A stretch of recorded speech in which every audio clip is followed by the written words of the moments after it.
देखते केते साग खाई खाई पूरा आउ सफा करदेले आ किछि बाड़ी रा साग फाग किछि लागिनी ए जो गोटे गोटे पालंग गछ थला गाई मांकड़ खाई सफा कर देछंती देखन सुआ गोटे कोठी बोबोची देखन आंब गछर छोट छोट आंब हलानी कोठी पिला सुआ मने हां गाधेबा पे पानी नौ जा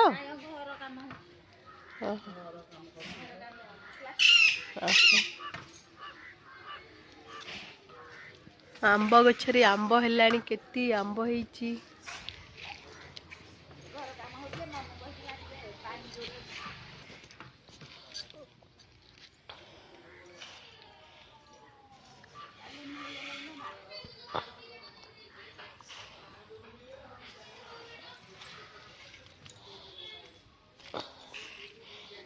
देखते बाड़ी सब सुखिकी थुंटा हो जाइए पानी ये केते अच्छी मोरे पानी सुखी गलानी ये भाउज जहाँ पालुआ लगे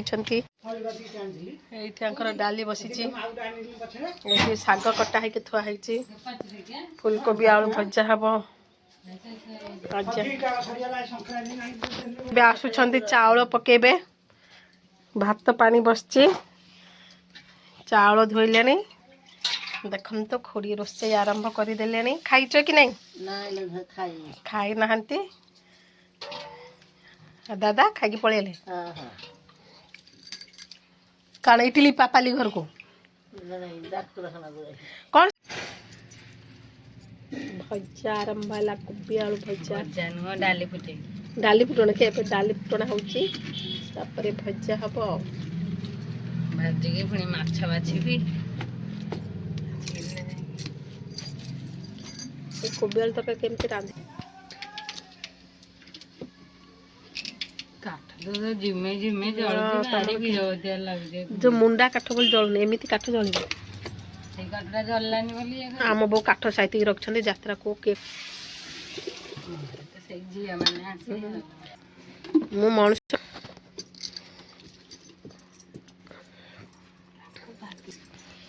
आम सान पाकर भारी सान पाकर खुड़ी ये शाग काटुंट शाग भाजबे ये दादा हालिया है शोई पड़ी मेडिकल जाइए देह भल नहीं ये डली माछ बाछुंट बढ़िया मस्त केरांडी माछ होती बिल माछ एकदम देसी माछ जो जहाँकि यहाँ खावाई देह को बहुत हित बस ये माछ गाँव भी मिले टाउन रे तो मिलवाटा कष्टकर ये माछ खाइले बेसी कैल्शियम मिले देह को आपको कौन बेसर ना भजा हम बाटी देच ग्राइंडिंग यहाँ को सोरस बटा देकी रोसे हम आंबुल देकी तापर आंकर बछा बची सरले रेसिपीटा देखिए काटिकी रखिछंती शाग भाजिबे भात बसीची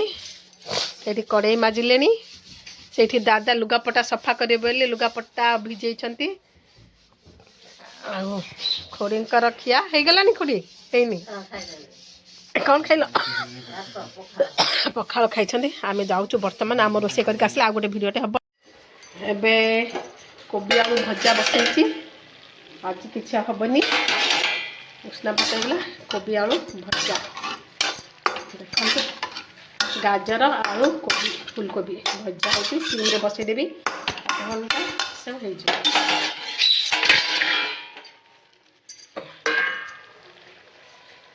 अंडा भी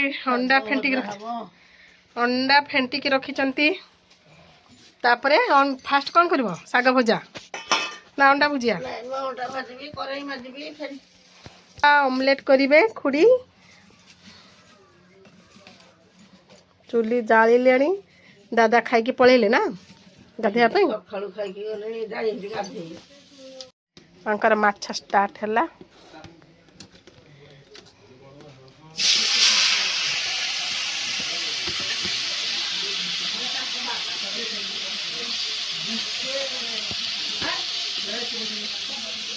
माछ भजा हो गलानी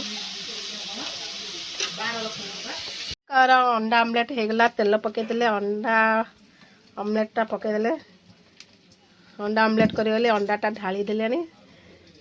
के खुड़ी तमें खाइब ना दादा खाइबे तमें खाओ ना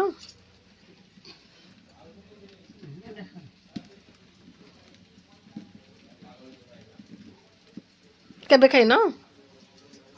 ना झील थिला बेले खाइन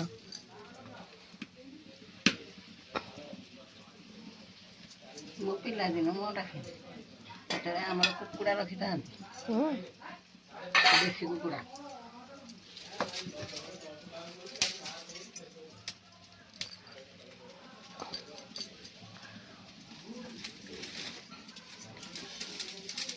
ମୁଁ ତ କୁକୁଡ଼ା ମାଂସ ଖାଉନଥିଲି ଏବେ ତ କୁକୁଡ଼ା ମାଂସ ଖାଇବାର ପାଗଳ ହେଇଗଲଣି ଖାଉନଥିଲ କ'ଣ ଖାଉଛ କେବେ ଖାଉନଥିଲ ଏବେ ତ ଖାଉଛ ବ୍ରତ କରି ଖାଇବା କଥା ନାହିଁ ତମମାନେ ଖାଇ ଦଉଛ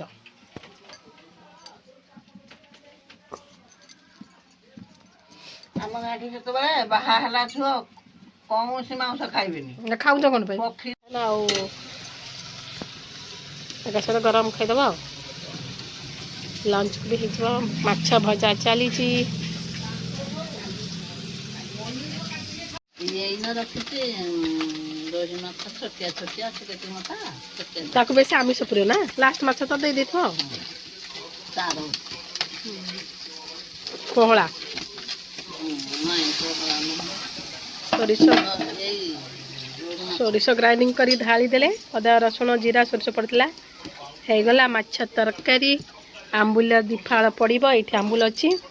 ଖଟା ପାଇଁ ଆମ୍ବୁଲ ପକେଇବେ ଆଳୁ ପକେଇଦେଲନି ଆଳୁ ମାଛରେ ପଡ଼ିବ ଆଳୁ ପଡ଼ିବନି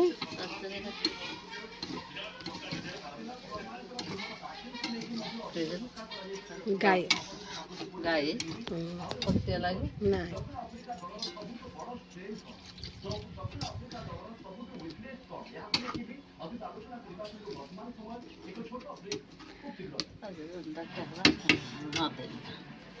ଆଜି ଲାଷ୍ଟ ରାତିରେ ଚିକେନ ଧରି ପଳେଇ ଆସ ନା ଚିକେନ ଆଉ କି ଖାଇବା ଖାଇବନି ଆଜି ଦିନଟା ଖାଇବା ସେୟା କହୁଛି ରାତିରେ ଚିକେନ ଧରି ପଳେଇ ଆସ ବନ୍ଦ କରିଦେବ ଆଉ କ'ଣ ହବ ଏଗୁଡ଼ା ଆଣିଥିଲା ଏତିକି ହେଉଛି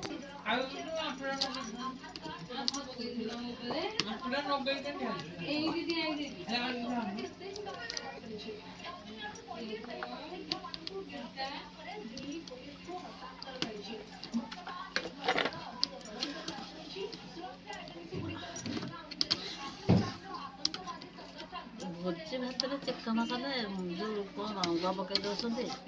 ସେ ଗୋଟେ ଇଏ ଲାଗୁଛି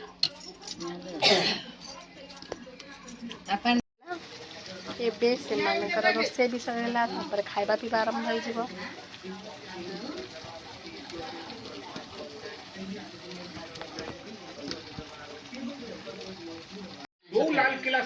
ଦେଖନ୍ତୁ ଭାଉଜ ଖାଉଛନ୍ତି ଭାତ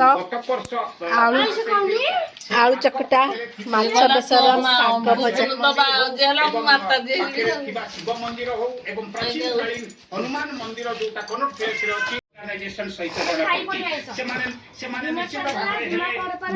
ଡଲି ଛାଡ଼ିବ ଏ 9 ଦିନ ପାଇଁ ବା ସେ 9 ଦିନ ପାଇଁ ତ ଭାଉଜଙ୍କର ଚାଲିଛି ଭୋକରେ ଅସହ୍ୟ କାକୁଡ଼ି ଆଳୁ ସିଝା ପାଗ ପାଣି ଛୋଟ ମାଛ ବେସର ଆଳୁ ଶାଗ ଭଜା ପଖାଳ ଭାତ ଖାଇବାରେ ନନଷ୍ଟପ୍ ଖିଆ ଚାଲିଛି ଆଉ ଜଗନ୍ନାଥ ମନ୍ଦିର ହାଉସ୍ ଖାସ୍ ହଉ ଜଗନ୍ନାଥ ମନ୍ଦିର ତ୍ୟାଗରାଜ ନଗର ହଉ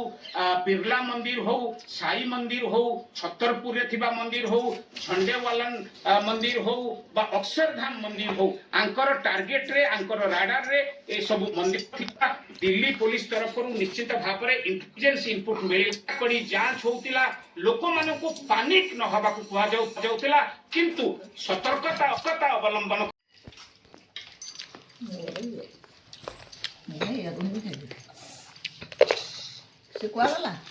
ଆସୁଛନ୍ତି ବର୍ତ୍ତମାନ ଖାଇବା ଚାଲିଲା ବୋଉଙ୍କର ପଖାଳ ଭାତ କ'ଣ କ'ଣ ଖାଉଛ ବୋଉ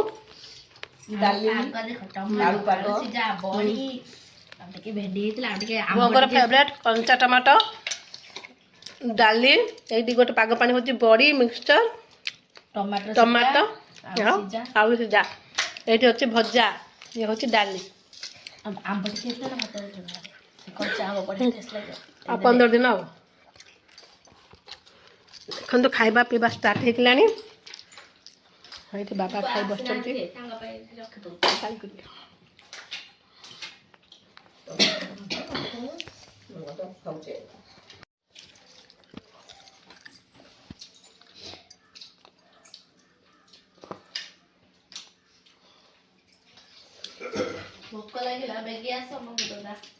ତମେ ଖାଇଦିଅ ଅପେକ୍ଷା କରନ୍ତି ତାଙ୍କୁ ଅପେକ୍ଷା କର ଉପାସରେ ବସିବ କେତେ ଥର ଡାକିବି କେତେ ଥର ଏଇଠି ଆମର ବାଇଗଣ ଭଜା ଚାଲିଛି କୁକୁର ମୋ ଗୋଟେ ଭଲ ବାଇଗଣ ଆଣିଦେଲୁ ସୁନ୍ଦରିଆ ବାଇଗଣ ଯେଉଁଟା ସେଇଟା ଆଣିବୁ ତ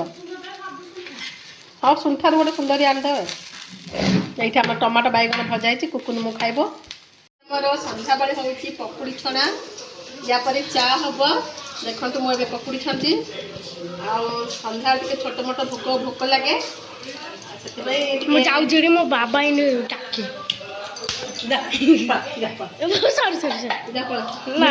ସରିଗଲାଣି ପତ୍ରକୋବି ଆଉ ସନ୍ତୁଳା ଏବେ ସନ୍ତୁଳା ବସିବ ଏଇଠି ପତ୍ରକୋବି ଭଜା ହେଇଗଲା ଏଇଟା ବିନା ପିଆଜ ରସୁଣ ହେଇଛି ସନ୍ତୁଳାଟା ରସୁଣ ପଡ଼ିବ ଆଜି କ'ଣ ଲାଇଟ୍ଟା ଅଧିକ ଲାଗୁଛି ସନ୍ତୁଳା ପାଇଁ ପନିପରିବା ସିଝା ହେଇଗଲା ଲୁଣ ହଳଦୀ ଦେଇକି ସିଝା ହେଇଯିବ ସିଝିଗଲେ ତାକୁ ରସୁଣ ଫୁଟଣ ଦେଇକି ଫୁଟଣ ହେବ ଆଉ ପୁରା ଧୂଆଁ ହେଇକି କାଳିଆ ହେଇଯାଇଥିଲା ଆଉ ଦେଖନ୍ତୁ ଏବେ ସନ୍ତୁଳା ଫୁଟା ହେବ